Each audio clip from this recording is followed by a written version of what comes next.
warning you now. But instead of being in my PJs, you get me actually fully dressed today because I'm in Santa Barbara. I just landed. And if you tune into the Whatever podcast here in about an hour, you'll see me on that. So I have a few news items that we want to cover today that caught my eye while I was flying across the country that I thought you would want to know about. The first one, and this is going to be huge, you're going to see the story repeated over and over and over again for months. So you better get up on the facts. Now, the Kaiser Family Foundation came out with a study today saying majority of OBGYNs believe overturning Roe led to more maternal deaths. Now, they don't say actually any facts, it's just statements of what they think. What's interesting about the study, it took a while to figure out how they conducted the study and who they interviewed. They interviewed about 600 sexual health doctors, which usually when you hear the word reproductive or sexual health doctor, alarm bells go off in any pro-life advocate's mind. These are also doctors that work in independent clinics, i.e. not in the operating room or in the hospital. They interviewed 600 of them, about 600 of them. There's about 600 Planned Parenthoods, and they all got paid $20 to do it. So it's a pretty loaded sample, I would say. It's probably one for one, a lot of Planned Parenthood folks.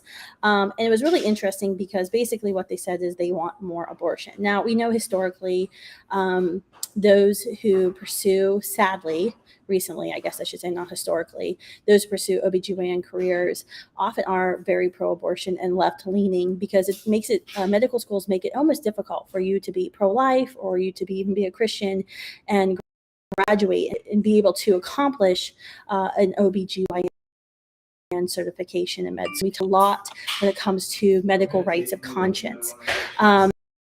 And we know, looking at ACOG, American College of OBGYNs, they are extremely liberal. That's why there's actually a pro-life like opposite group. It's called APLOG, of pro-life OBGYNs, more than 1,000 of them, because ACOG is just so wildly, rabidly pro-abortion.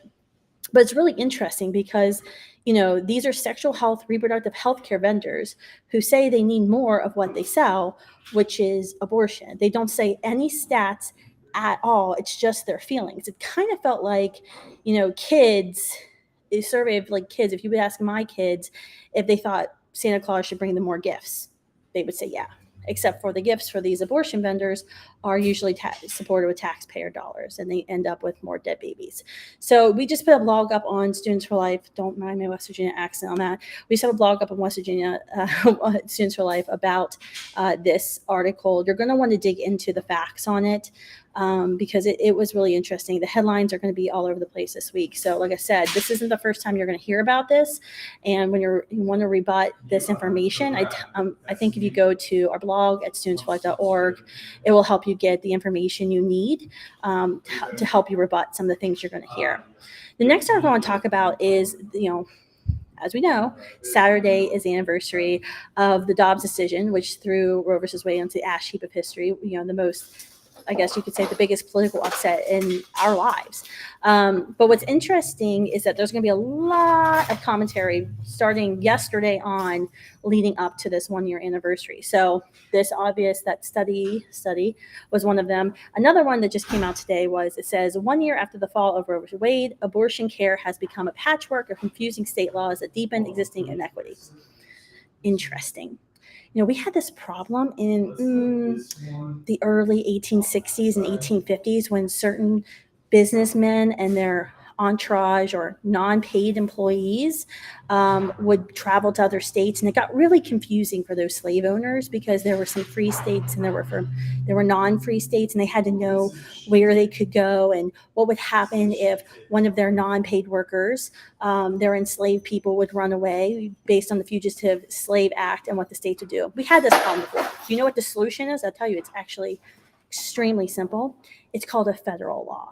It's called recognizing in the 14th Amendment that the equal protection of persons in the United States applies to preborn human beings, which is what those who wrote the 14th Amendment actually understood.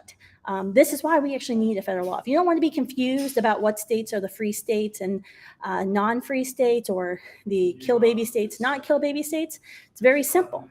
Have a federal law that prohibits all abortions. All right, next story.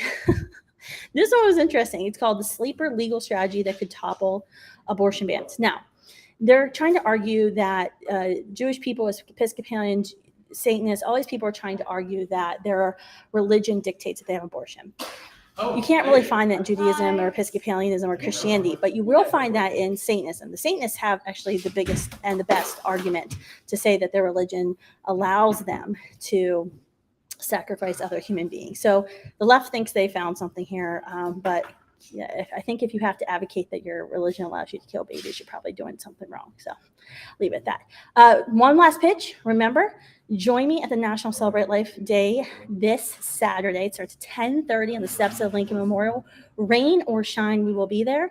If for some reason you can't make it there, which I don't know why the hell you wouldn't come, make sure you sign up right now for the live stream. You're going to want to sign up at nationalcelebratelifeday.com because there may be last minute changes are made to the program due to the weather. So make sure you sign up. And if you're planning on attending in person, make sure you sign up as well because you'll be the first and the only person to know all of this information that you will need for Saturday. It's going to be an epic day. Dr. Alva King, Lila Rose, myself, Sean Carney, Mike Pence. I can't wait to see you all there as we are celebrating this historic moment in our nation. That's it for today. Don't forget to tune into the Whatever podcast in about 45 minutes, and you'll see me and my friend Lila on.